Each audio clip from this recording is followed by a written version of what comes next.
Setelah sebuah merger raksasa yang benar-benar mengubah peta perbankan syariah di Indonesia, PT Bank Syariah Indonesia, atau yang kita kenal sebagai BRIS, sekarang jadi pusat perhatian.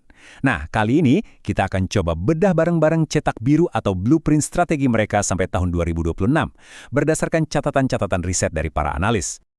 Nah, ini dia pertanyaan utamanya. Gimana caranya sebuah bank yang baru lahir dari gabungan 3 bank besar punya rencana untuk gak cuma sekedar tumbuh, tapi benar-benar mendominasi panggung keuangan syariah? Yuk kita cari tahu jawabannya. Sebelum kita bahas strateginya, biar kebayang segede apa BRIS ini, kita lihat angkanya dulu deh. Total aset mereka per kuartal 3 2025 itu udah tembus 417 triliun rupiah. Wow, ini bukan lagi cuma bank syariah terbesar, tapi udah masuk jajaran bank elit di Indonesia. Oke, ini dia peta pembahasan kita. Pertama, kita kenalan dulu sama ceritanya. Terus, kita selami 3 pilar utama strateginya. Setelah itu, kita cek angkanya mendukung nggak. Lalu, kita lihat apa aja tantangan dan peluangnya. Dan terakhir, kita simpulkan semuanya dengan pandangan dari para analis. Oke, kita masuk bagian pertama. Raksasa perbankan syariah.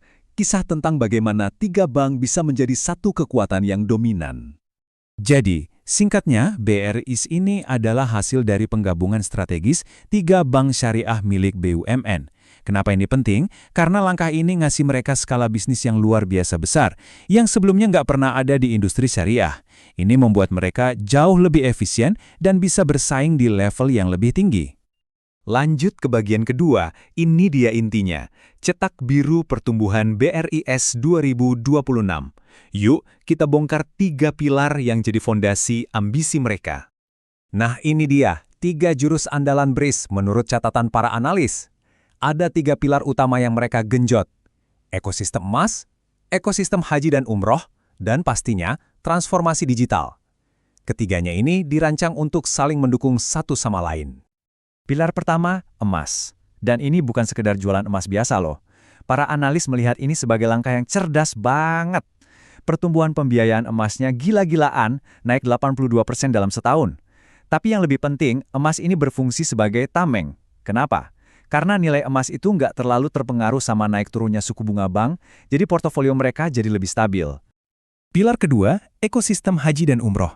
Nah, ini bisa dibilang pasar yang udah pasti dan loyal banget. Coba bayangin, 80% jamaah haji Indonesia itu daftarnya lewat BSI. Itu artinya, mereka udah jadi banknya lebih dari 1 juta orang setiap tahunnya. Benar-benar pasar yang captive. Dan pilar ketiga, senjata untuk masa depan, digitalisasi lewat Super App BOND. Tujuannya bukan cuma buat transfer atau bayar-bayar, tapi untuk menciptakan satu aplikasi buat semua kebutuhan nasabah.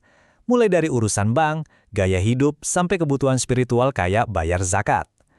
Ini cara mereka buat dapetin lebih banyak nasabah dan, yang paling penting, dana murah. Oke, strateginya kedengeran keren di atas kertas. Tapi pertanyaannya, apakah angkanya mendukung? Yuk kita lihat. Mari kita lihat proyeksi laba bersihnya. Untuk tahun 2025, para analis memperkirakan laba bersih BRIS bisa mencapai 8 triliun rupiah, angka yang sangat solid. Nah, disinilah efek dari 3 pilar tadi mulai terasa.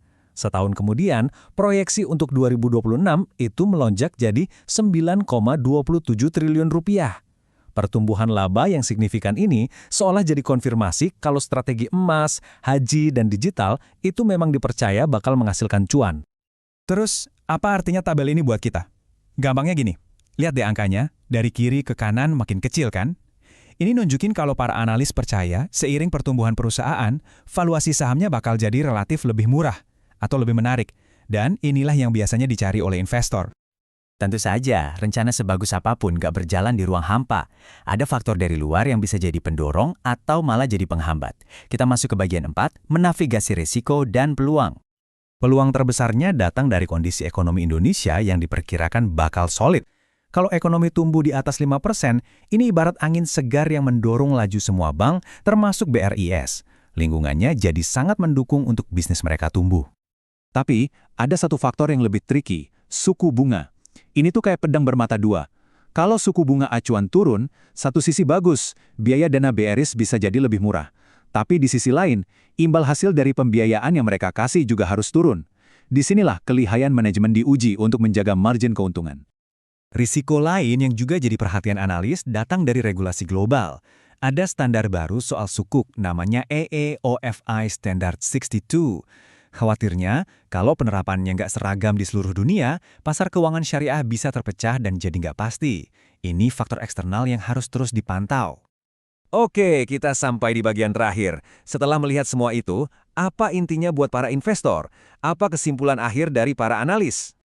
Nah, ini mungkin poin yang paling penting dari semuanya. Para analis itu udah nggak lagi melihat BRI cuma sebagai satu saham bank. Mereka melihat BRI sebagai proksi atau cerminan dari seluruh potensi ekonomi syariah di Indonesia. Jadi, sederhananya, berinvestasi di BRI sama dengan berinvestasi pada masa depan ekosistem halal nasional. Dengan menimbang semua pilar strategi, proyeksi angka, peluang dan juga risikonya, kesimpulan analis pasar itu ternyata sangat bulat. Rekomendasi konsensus mereka adalah strong buy alias beli kuat. Dan rekomendasi itu nggak cuma sekedar kata-kata, tapi didukung oleh target yang jelas. Harga saham BRI diproyeksikan bisa mencapai rata-rata Rp3.362 dalam 12 bulan ke depan. Ini menunjukkan adanya optimisme dan potensi kenaikan yang signifikan.